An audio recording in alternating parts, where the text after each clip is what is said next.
할렐루야. 주일 2부 예배에 나오신 우리 모든 성도님들 환영하고 축복합니다. 오늘 함께 읽은 본문의 말씀을 가지고 복음과 부르심이라는 제목으로 하나님 말씀을 전하겠습니다.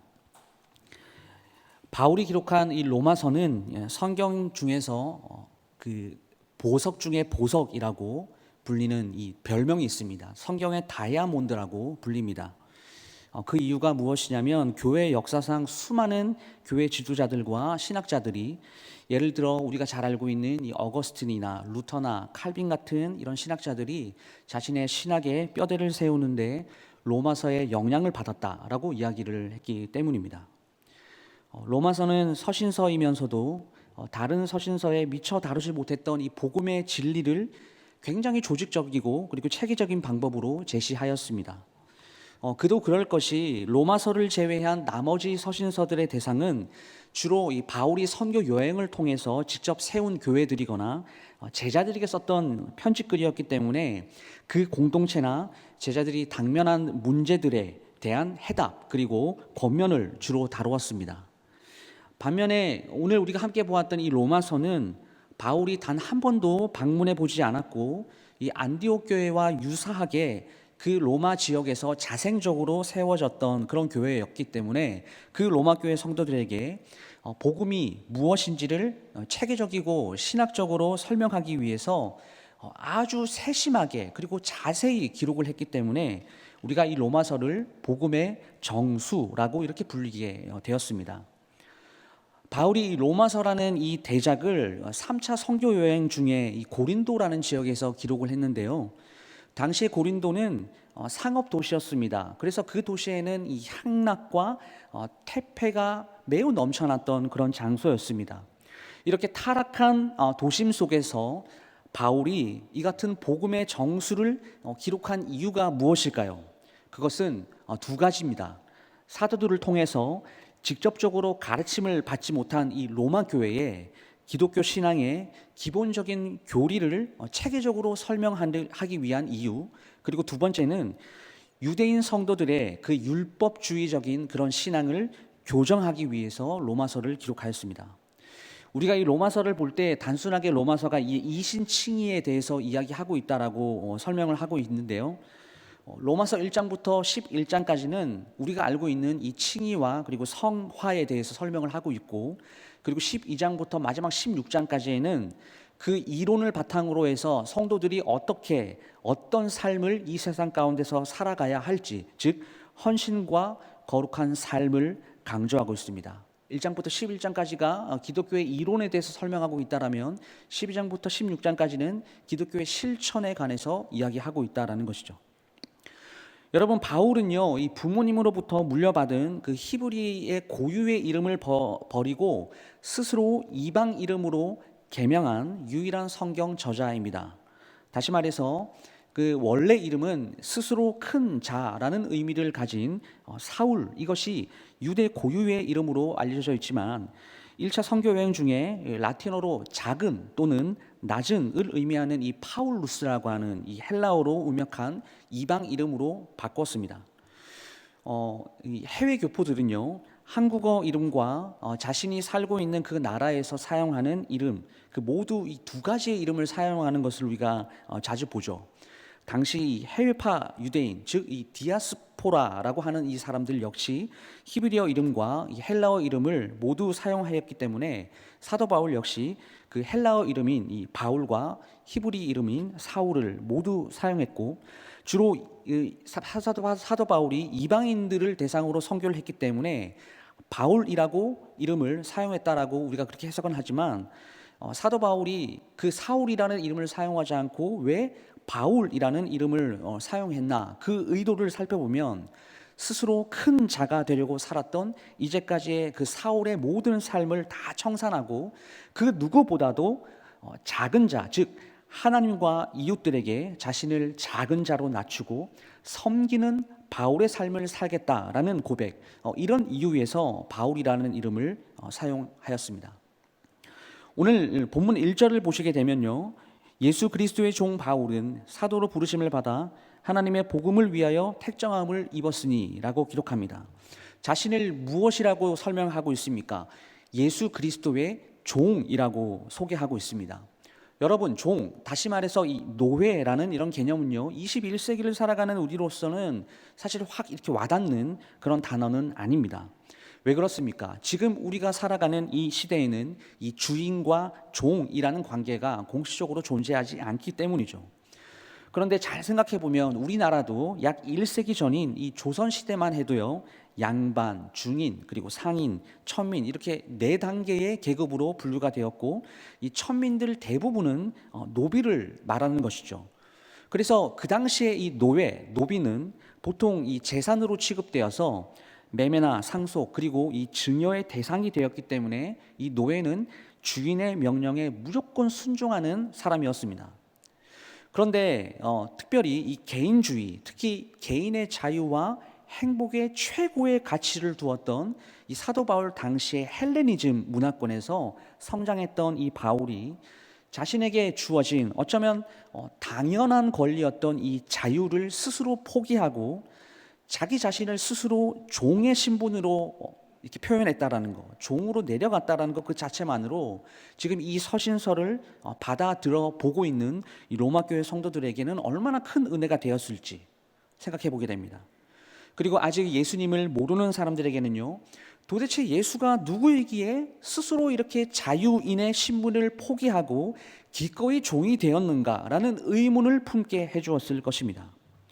그렇다면 오늘 바울이 자신을 표현하고 있는 이 예수 그리스도의 종이 되었다라는 이 의미는 무엇이었겠습니까? 그 의미는 바로 이것입니다.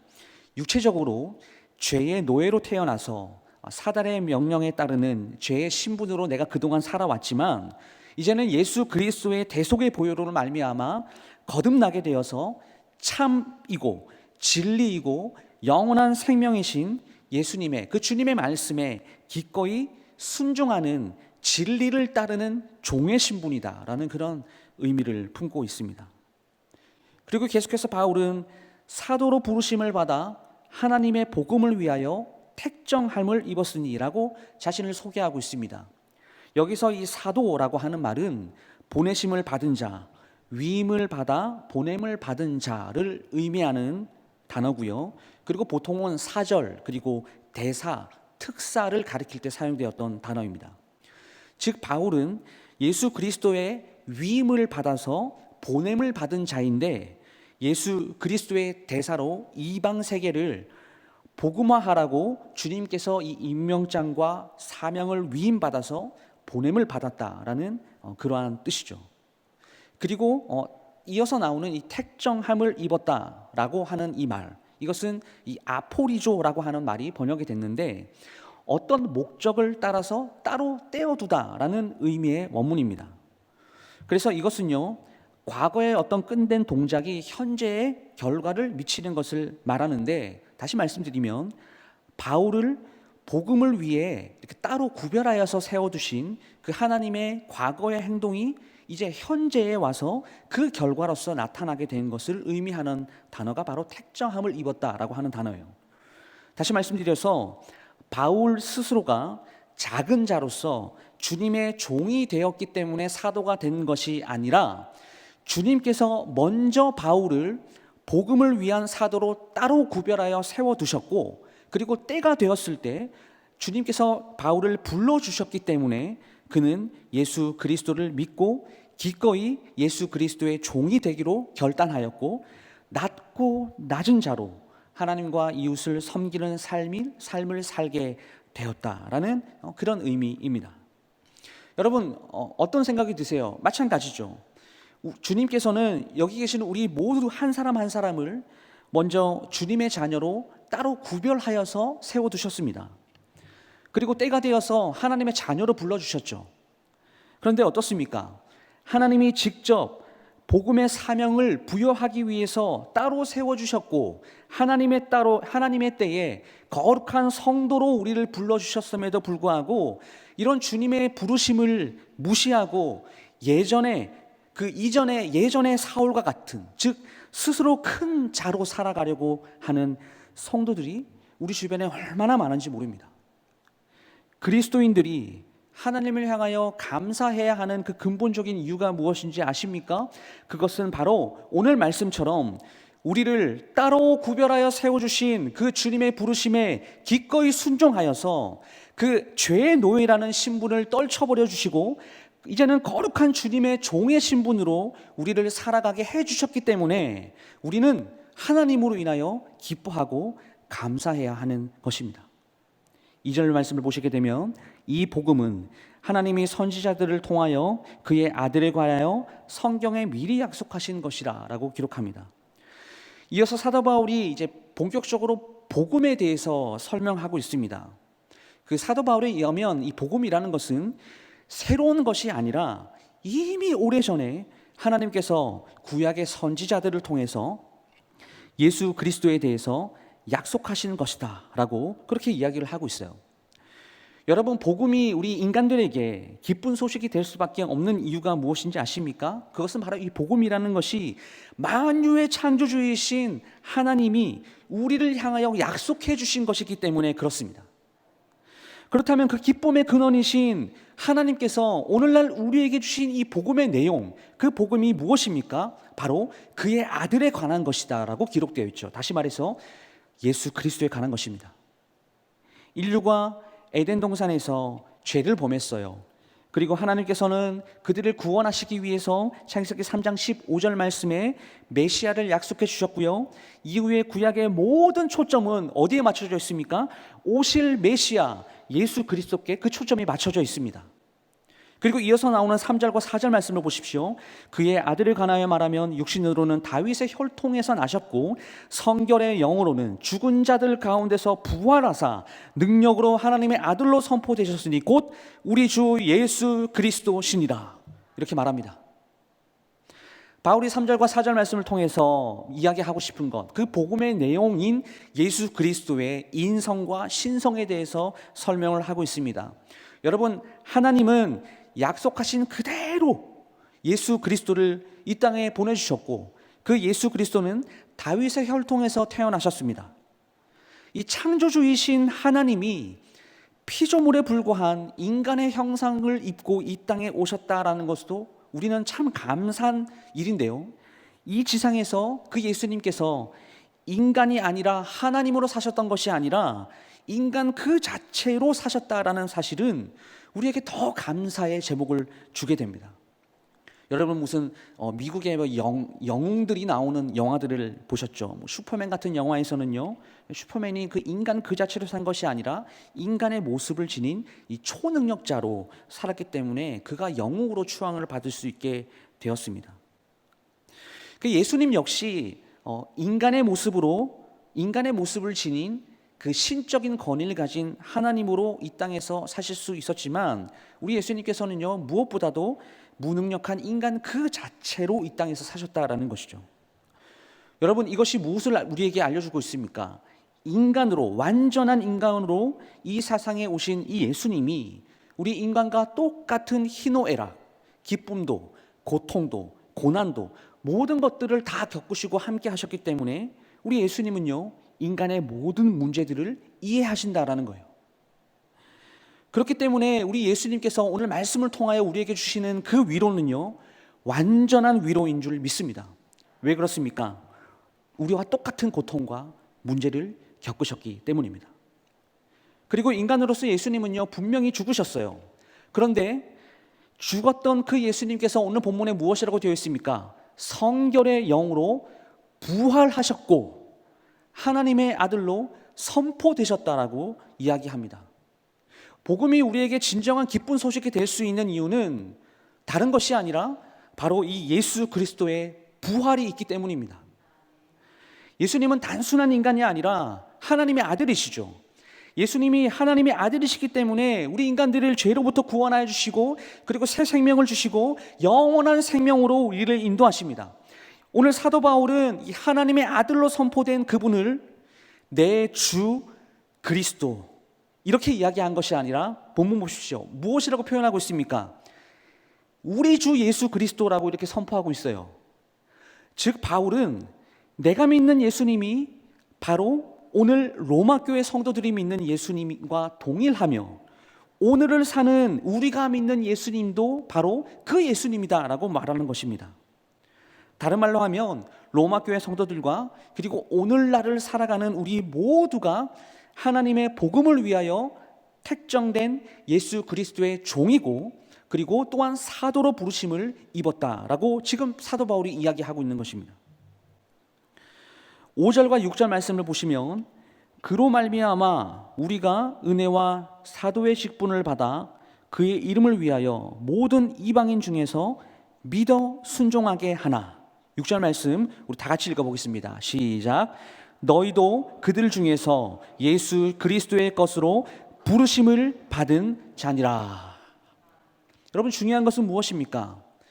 하나님께서 예수 그리스도를 통하여 우리에게 주신 이 복음은 우리 개인만을 위한 것이 아니다라는 거죠. 바울이 오늘 복음의 범주를 자기 개인뿐만 아니라 로마 교회 성도들에게도 이 복음이 확장된다라고 이야기를 합니다. 그뿐만 아니라 이제는 그것을 뛰어넘어서 모든 이방인들에게까지 그 복음이 적용된다는 것을 밝힘으로써 오늘 이 복음이라는 것이 어떤 한 특정한 계층이나 개인에게 적용되는 것이 아니라 전 인류에게 적용이 된다는 것을 사도 바울이 이야기를 하고 있습니다. 또한 오늘 본문에 의하면 복음의 목적이 무엇입니까? 순종을 의미하죠. 본문에서는 믿어 순종하게 하나니라고 이렇게 번역을 하는데, 표준 세번역이라는 성경에서는요, 믿어서 순종하게 하려고 이렇게 번역했습니다. 그리고 이 구문을 영어 성경에서는요, The obedience that comes from faith 이렇게 해석했어요.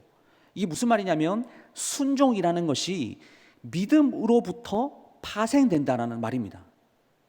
그러면 하나님에 대한 전적인 순종은 어떠할 때 이루어지는지 아십니까? 그것은 하나님을 제대로 알고 하나님을 제대로 믿을 때 가능하다라는 거죠.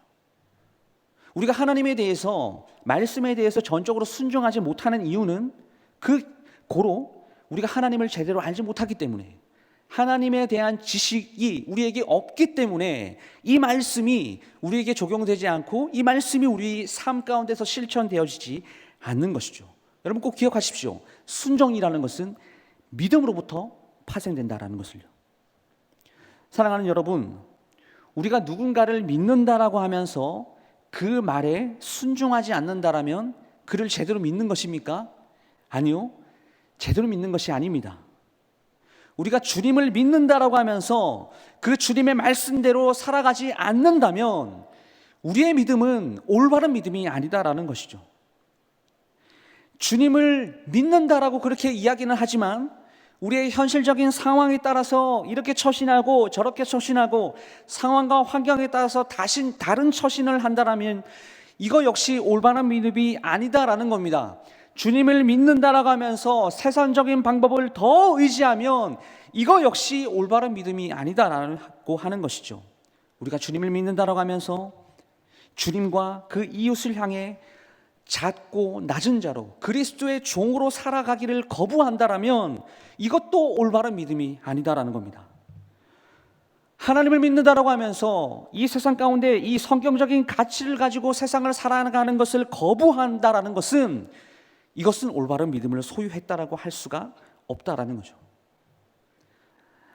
사도 바울은 오늘 우리 모두에게 예수 그리스도를 믿되 무조건적으로 믿고 순종하라라고 이렇게 권면하고 있습니다. 여러분, 왜 우리가 예수 그리스도를 무조건적으로 전적으로 신뢰하고 전적으로 의지해야 합니까? 그 이유가 있어요. 그것은 그 예수 그리스도만이 우리를 죄에서 구원하여 주시고 영원한 생명을 약속해 주신 하나님 아버지, 그리고 그분이 우리 주 예수 그리스도시기 때문입니다. 우리에게 구원을 주시는 분, 우리에게 영원한 생명을 주시는 분은 오직 예수 그리스도 한 분밖에 없습니다. 그것 때문에 오늘 그분에 대한 전적인 믿음, 전적인 순종이 있어야 된다라고 사도 바울이 권면하고 있습니다. 여러분, 이러한 순종은요, 세상을 향한 시선을 우리가 거두고, 다시 말하면 세상에 눈에 보이는 모든 좋은 것들이 많잖아요. 그런 모든 눈에 좋게 보이는 것들을 다 거두고 눈에 보이지 않지만 실제하신 영원한 생명을 약속하신 주님과 함께하는 이 세상과의 어떤 거리두기를 통해서 전적인 믿음, 전적인 순종이 가능하다라는 것을 바울이 이야기하고 있습니다. 7절 말씀, 오늘 본문 마지막 말씀 보시면요, 로마에서 하나님의 사랑하심을 받고 성도로 부르심을 받은 모든 자에게 하나님 우리 아버지와 주 예수 그리스도로부터 은혜와 평강이 있기를 원하노라. 이렇게 오늘 본문이 마무리가 되고 있습니다. 오늘 이 7절 말씀이요, 로마서의 수신자가 누구인지를 말해주고 있는데, 이 편지의 대상이 누굽니까? 로마에 사는 모든 성도들인데요, 이들은 하나님의 사랑하심을 받은 자들이고 성도로 부르심을 받은 자들이다 라고 이야기합니다. 앞서서 제가 잠깐 말씀드렸는데, 로마 교회는 바울의 전도 여행 가운데 세워진 개척된 교회가 아닙니다. 그래서 성경 역사를 연구하시는 많은 학자들이 어떻게 로마에 이 자생적으로 교회가 세워지게 되었는가에 대해서 약 한 두 가지 정도의 견해를 내놓고 있는데요, 첫 번째는 이 오순절 성령 강림 때 예루살렘 교회에 왔다가 이 베드로의 설교를 듣고 믿어 성령을 체험한 자들이 다시 로마로 돌아가서 교회를 세웠을 것이다 라는 그런 견해가 있습니다. 그리고 두 번째는요, 이미 로마에서 살고 있었던 사람들이 고린도로 와서 복음을 받아들인 이 브리스길라와 이 아굴라가 다시 로마로 돌아가서 교회를 세웠을 것이다 라고 이렇게 말하는 견해입니다. 어쨌든 지금 말씀드린 것은 이 로마 교회가 바울의 전도에 의해서 개척된 교회가 아니었다라고 하는 것입니다. 그리고 본문은 또 로마 교회 성도들, 하나님께서 우리 모두를 성도로 부르셨다라고 바울이 이야기하고 있어요. 여기서 이 부르심은요, 하나님께서 복음을 전하시고 그리고 그 백성을 세상으로부터 불러내신다, 세상으로부터 구별하여 하나님의 자녀로 불러내심을 말하는 것입니다. 다시 말해서 여기 계신 우리 모두 하나님께서 한 사람 한 사람을 이 어쩌면 악이 가득 차 있는 이 세상으로부터 불러내셔서 그리고 구별된 존재로, 거룩한 존재로, 의로운 존재로 우리를 그렇게 간주해 주시고 구원이라는 것을 선물해 주셔서 우리를 그러한 존재로 오늘 삼아 주신다라는 것이죠. 그래서 부르심을 받았다라는 말은요, 이거 엄청난 말입니다. 하나님께서 굉장히 특별하게 우리를 사랑하셔서 그렇게 선택하신 그 행동이 효과를 발휘하였다, 이것이 바로 그 부르심을 받았다라는 이 말에 포함되어 있는 의미예요. 여러분, 이 성도라고 하는 단어, 이 단어도 우리가 무시 못할 단어입니다. 함부로 사용되어서는 안 되는 단어죠. 왜 그렇습니까? 성도라고 하는 이 단어에는요, 하나님께서 구별하셔서, 어떻게 거룩하게 구별하셔서 헌신한 자들을 성도라고 부르기 때문이에요. 그렇기 때문에 이 단어의 근본적인 뜻은요, 하나님께서 거룩하게 사용하시려고 평범한 데서 구별된 모든 것을 가리키는 단어가 바로 이 성도입니다. 카도시라고 하는 이 히브리어에 해당되는 말이에요. 이 카도시라고 하는 말은요, 구약에서는 하나님을 섬기기 위해서 구별된 모든 것들을 가리킬 때 사용되었던 단어입니다. 그리고 다른 민족으로부터 구별된 유다 백성들, 이 유대인들을 이야기할 때 또한 사용되었던 단어이기도 해요. 그런데 신약 시대에 와서는 이 카도시라고 하는 이 단어가 이 그리스도인들에게 적용이 되는데, 이 그리스도인들에게 적용될 때는 그 근본적인 의미가 그들이 다른 사람들로부터 구별될 자들이며 그리고 다른 목적을 추구하고 하나님을 섬기는 일에 헌신한 자들임을 말해주는 의미로 이 의미가 바뀝니다. 여러분, 그렇기 때문에 이 성도라고 하는 이 단어는요, 그 의미를 가볍게 여길 수가 없어요. 그리고 사람들에게 함부로 갖다 붙여서는 안 되는 이 단어는요, 거룩한 단어입니다. 그리고 이어서 오늘 본문에서 가장 중요한 단어 두 가지가 나오는데, 사도 바울이 로마 교회 성도들에게 무엇을 구하고 있습니까? 하나님의 은혜와 평강을 빌고 있습니다. 이 은혜와 평강이라고 하는 이 인사말은 사도 바울이 기록했던 서신서에 나타나는 일관적인 특징입니다. 그러니까 바울 서신서 서두 부분에 항상 빠지지 않고 등장하는 것이 바로 이 두 단어예요. 은혜와 평강, 이것이 무엇을 말합니까? 예수 그리스도를 믿고 누리는 복 중의 복, 하나님이 주시는 바로 은혜와 평강입니다. 여기서 은혜라고 말하는 이 헤세드 그리고 카리스라고 우리가 잘 알고 있는 말이죠. 이것은 하나님께서 우리에게 베푸시는 그 자비와 사랑, 중요한 것은 이 은혜가 값없는 선물이다라고 하는 말이에요. 그래서 바울이 이 은혜라고 하는 이 말을 그의 서신서에서 기록할 때는 사실 이 율법과 반대의 개념으로 사용하기도 합니다. 이스라엘에게 하나님께서 율법을 주셨어요. 하나님을 더욱더 사랑하고 그리고 이웃을 사랑해서 이 제사장 국가로서 그리고 하나님을 드러내는 그 거룩한 민족으로 사용되어지기 위해서 율법이라는 것을 주셨는데, 이 이스라엘 백성들에게 율법을 받아들이고 그 하나님의 원래의 목적을 다 상실해버리고 그 율법 가지고 이제 이방인들을 차별하고 정죄하고 비판하는데 그 율법을 사용해 버렸습니다. 하나님께서 율법을 주신 그 원래의 목적을 이스라엘 백성들이 상실해버리고요, 우리가 잘 알고 있듯이 율법주의에 빠져버려가지고 이 성경을 가지고 자신의 의를 내세우고 자랑하는 일에 이 유대인들이 사용했어요. 그래서 사도 바울이 이 은혜라는 말을 사용할 때는 그렇게 율법주의에 빠져서 자신의 의만 드러내며 자랑하는 이 사람들을 질책하면서 오늘 이 은혜라는 개념을 이야기하고 있는 거예요. 여러분, 그렇기 때문에 은혜라는 것은요, 이런 의미입니다. 우리는 율법을 다 지키지 못해요. 율법에 몇만 가지의 율법을 단 한 가지라도 제대로 지킬 수 있는 것이 아무것도 없어요. 그러면 유대인들의 입장에서는 우리가 하나님을 똑바로 믿는 게 아니거든요. 그런데 하나님이 이제는 예수 그리스도의 십자가의 대속의 그 죽으심을 통해서 우리를 용서하시고 우리를 의롭게 해주시겠다라고 하는 것입니다. 무엇이에요? 은혜가요. 우리를 사랑하셔서 우리의 죄를 친히 지시고 친히 담당하시는 것, 이것이 바로 은혜입니다.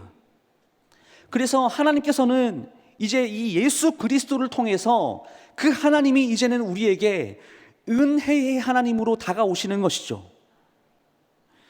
그래서 날마다 이러한 은혜, 그리고 하나님께서 우리에게 주시는 그 완전한 용서 그리고 완전한 사랑을 이제는 우리가 지금 이 시기에, 이 시점에 마음껏 받아 누릴 수 있게 된 것입니다.